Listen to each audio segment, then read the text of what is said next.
Yine manzara. Kar yağıp tuttu yine. Yine kar. Вот снег идет. Вот такая погода у нас. Нижний Новгород. Снег завалил. Hem yere kar yine yağıp attı. Kamburdap. Kar baba zaten kar var ama limanda seni de gele var aslında.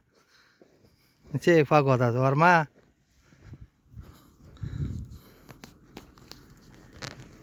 Esselamu Aleyküm ve Rahmetullah ve Berekat. Bağlarınıza şükür.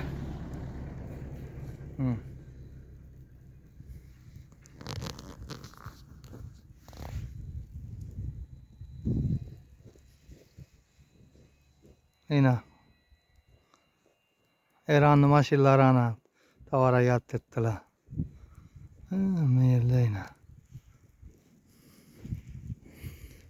Gidin daha yataka gidiş gerek kor, baskala, bank так.